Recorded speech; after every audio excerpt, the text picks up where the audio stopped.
bullets do you have left? I just remember it was funny because jumping off of this bridge, there's just A rope? a line of tape, and then you have to like jump off of it. Because we were both stepping over it at first. They're like, no, this is like 50 feet down. I was like, oh, so we got to do a whole thing. It looks ridiculous what we're doing. It's like, ah, with our arms above our head. I know. And this part where you're in the water, we had you on a cart. That's right. And they And were we like just pushed wheeling you around. across Yeah. mocap stage. It was actually pretty violent being on that. It was. It's pretty scary.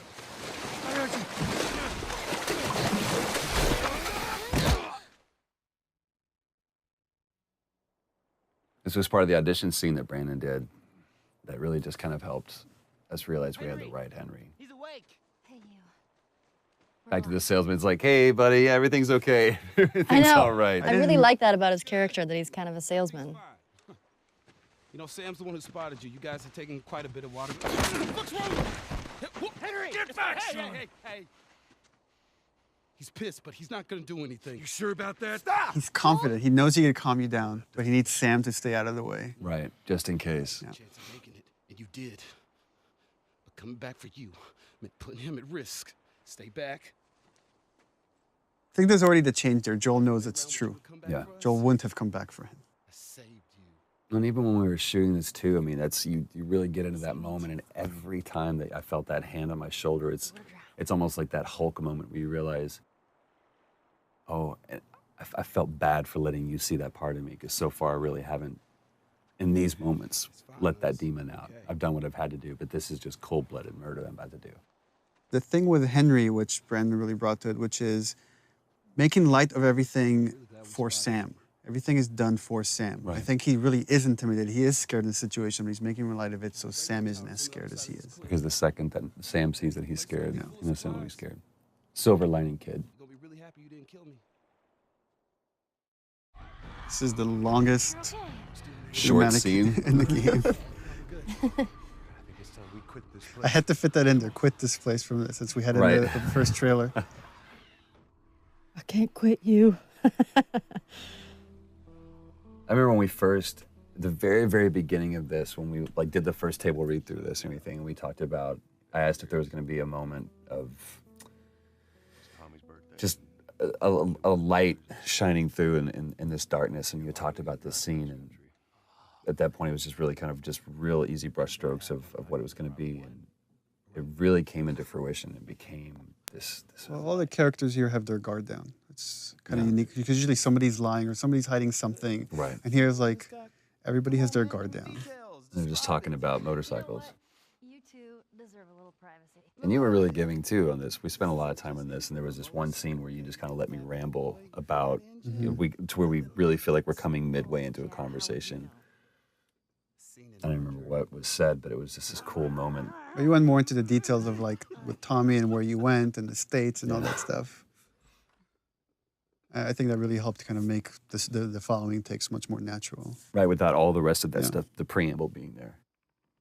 But I love the turn that he gives right here. It's like the kids have gone to bed now, and we can just talk like adults. Worst part about it all. Animation and lighting, right? If you don't capture these looks in the eyes, this scene doesn't work. Right. The thing that I love about this is that he's set up a little office for himself, kind of like what Henry did. You know, it's this, I'm being official, trying to be a grown-up. But he's still a kid, and we see it in this moment. I really enjoyed working with Brandon and Najee. Just having them on set was so much fun. They're such Najee great especially, dudes. like Najee's a trip. hilarious. we're doing this crazy scene and we like cut and then he's like just starting dancing or Yeah. Singing whatever, you know, YouTube hot song at the moment. Yeah. You know, song bombing us all day. They were so much fun. I just adore them too.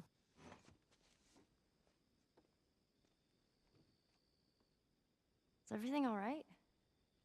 You got an opportunity to put so much of you into Ellie. That's just because I can't write, so I just listen to Ashley talk and I was like, oh, that's a good line. Have a good night. That's giving me way too much credit. How is it that you're never scared? It's like Who says that I'm not? putting up the defense, making joke of it, as Ellie does. Yeah. And then seeing when she needs to, because that's the only way she's going to cheer him up. She's going to open up to him. And also, she kind of throws out that bone, like, you know, Scorpions are pretty creepy. That's not what I want to talk about. Being by myself. Which again, all this stuff she's saying here plays into what happens later when she finds out Joel's trying to give her up. He's giving her away to Tommy. Yeah. Those things out there. What if the And it's people kind of who the same sleep thing we're so seeing with Tess, What if they're trapped to in where one she and was, control their body? again, she knows what's going on, he knows what's going on, but it's looking externally for some kind of either comfort or hope or answer or something. We're a team now. And then they just always come up empty. I guess one thing I'm just thinking about now, which is all the stuff Sam is going through because he's bitten, is probably the stuff Ellie went through when she was first bitten, because she thought she was going to turn. He says that they've moved And it on, just happens that that she they was were immune. But family. so that's what she kind of, Do you think that's true? all these realizations she's had. I go back and forth. I mean, I'd like to believe it. That's a powerful thing for essentially. It's kind of kid to sad because say. that's not what Sam wants to hear. He Right. wants to Yeah. hear that it's all going to be all right. Right. But she doesn't realize that's what No, he death is terrible. It's a horrible, painful process, and you're all alone. You know. I almost forgot. There. If he doesn't know about it, he can't take it away. All right. This did make me sad because, I'll see you tomorrow. You know, he spent that whole night alone. Mm-hmm. Like, Oh You know. yeah. Henry didn't go back in there. I let him sleep in, just like. Yeah, let Oh. him sleep in. Oh. And that was the last conversation he had. And that always made me so sad after I read that. Because I was like, oh. Yeah, I didn't even think about that. And what would have happened if Henry had gone in there? I mean, the fact that Henry wasn't there, I mean, plays into, the culmination of this scene where he's just racked with guilt. I mean, one thing we were very conscious of when putting the story together is we would have these really kind of dramatic moments that change the characters significantly, and then we would cut to some more time in the future. Yeah. And so you don't get to see right afterwards what happened to it, and then you get hints of how this affected the relationship, which is what you get into the next gameplay sequence. And this whole thing is, it's a huge change in Joel here, because now he sees, this is what's going to happen to me. The same thing that's happening to Henry right now is what would happen to me if I'm going to keep going and let Ellie get hurt. Yeah. And it's like, after this moment, he makes the choice, like, I need to give her to Tommy. Oh my God. Sam? Oh no. I have no idea what that would do to a person to actually see that, to have to do that. Yeah, I remember talking with Brandon about this when he's saying it's all your fault. He's not talking to Joel, he's talking to himself. Yeah. Oh, okay, easy. Yeah, the thing that's cool with this piece, Gustavo's music, is that you're carrying that weight. You're carrying the weight of that emotion of everything just happened onto the next scene, which even though they might not be thinking about Henry and Sam right this moment, but it's just that feeling is lingering going forward.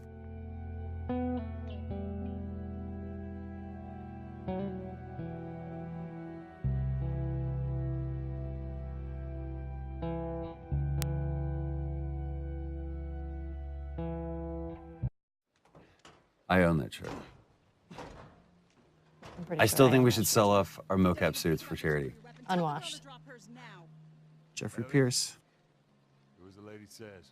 Ashley Scott. Hey. Sorry, Ashley Hart. Please tell me you're Oh, yes. Ashley Hart. She was married. Oh, we didn't know the place was occupied. We're just trying to make our way through. through to where? They're all right. But you know these people? Know him. He's my The goddamn brother. chemistry was so good between The two of you them. and Jeffrey. It was amazing how well, and I mean, Jeffrey's just a few years older than me, but it was interesting playing the older brother to him. And yeah, we felt like brothers immediately. It was crazy. Oh, well, Jeffrey came, I mean, we almost cast Jeffrey Yeah. as Joel. Be nice to And then once, like, months later, we needed to cast Tommy. I was like, oh, Well. what's Jeffrey Pierce doing? That's pretty good. Thanks for not blowing my head off. Would have been embarrassing, considering you're my brother-in-law. And Ashley Scott, she came really close to being cast as Tess. And Yeah. when we needed Maria, I was like, oh, We Ashley got a Scott. perfect person. There were no auditions for these roles. I love this awkward setup of this is how he meets his sister-in-law. How he meets Jeffrey's, you know, or Tommy's wife. Story. Why don't we bring him inside? And you just get to see here now how Ellie's starting to become more secretive. Well, also it's like Guarded. the way they're standing and everything. It's like Ellie's kind of alone now. Like now it's like Joel is with Tommy and There's no one familiar with Ellie. It's quite the crew you got here. They're good men. This place gives them a second the chance. theme of redemption. Gives us all a second chance. So why'd you leave Boston? We went through this so many times, I've been on quite the adventure. and each one of them I thought was great in its own little version. It was just kind of like trying to pick the right one. But this is where you get to see. Well, Joel's putting up a front here. I mean, he's trying to. He's pitching his little yeah. brother. And it's so interesting to see them slip how they're two different men, but they instantly go back into those roles that they were before. And just by the behavior here, you get hints of what happened in those 20 years. Right. How dark things went. Why bring her here? Supposed to deliver to the fire. Like they're playing nice. Right, they were happy to see each other, but now it's like, It's oh, right right, underneath the you surface. haven't changed. You know where they are. Now, I'm not asking for. And that's, I mean, that's so true to life. Like, especially with brothers, you go back to that. I push these buttons and you do this. This isn't for me, Tommy. This is for your damn cause. My cause is my family. And I loved, I mean, what Jeffrey was doing posture-wise, Jesus, boy. putting Joel on the offensive. And now he's just like insulting everybody here and Yeah. insulting his wife. Tommy, I need this. Again, just Joel just expects. I tell my little brother to do something, he needs to do it. Right. But I ain't taking that Which girl is off totally my hands. based on my brother. This is how you gonna repay me, huh? Repay you. For all those goddamn years I took care of us. Took care. That's what you call it? I got nothing but nightmares from those years. You survived because of me. It wasn't worth it. Tommy here, Tommy and Maria shows that even in this world is horrible, you could find peace in it. Right. You could build a community. You don't have to resort to these things that Joel has.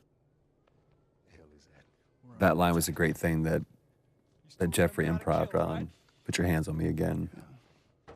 It's a good Southern phrase. You okay? Yeah, I'm fine. Joel. Oh man, they were coming in from every direction. Then Maria was like, "We gotta run." That's where you see Tommy realizes for the first time that Joel really cares for this girl. This isn't just a job. And that's where he has that change, and he's like, oh, crap. I need to talk to you. This is why he's asking me to do this. Absolutely not. You tell him to go find somebody else. And again, it's just such a real moment between a married couple. It's like What's that all about? honor and you know, doing something for selfishness and everything else that doesn't play in this world anymore. Those are archaic ideals. Tell you where the lab is? I don't want you to go out there because you're going to get killed, and we don't owe him anything. Because I'm sure all she knows is the 20-year-old Joel, 20-year-old version of Joel. Right. Why would you risk your life for that guy? You hate him, essentially. One fuck up and then I turn into one of those widows, okay? And for Ellie, it's important to show that she could just read Joel. She has this bullshit detector that, just by the way he's answering her questions, she understands exactly what he asked Tommy to do. Maria. Here we Love this moment. Here we go.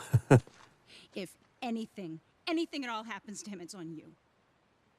The posture and everything. He knows he's in the wrong. He knows he can't ask Tommy to do this. Yeah. She's thankful, you know. Yeah, I know. I'll take that girl of yours to the Fireflies. You don't have to worry about it. He really cares for you. It's best this way. There's so much more behind it, though, than that, than just care. It's Tommy showing that he's the bigger man, that he's the better man. He's allowing his brother to be shallow and Well, selfish. he's I mean, I think he knows what his brother's been through. Girl of yours. She took He one of knows our why boys he to can't start go through off that with. again. Which way?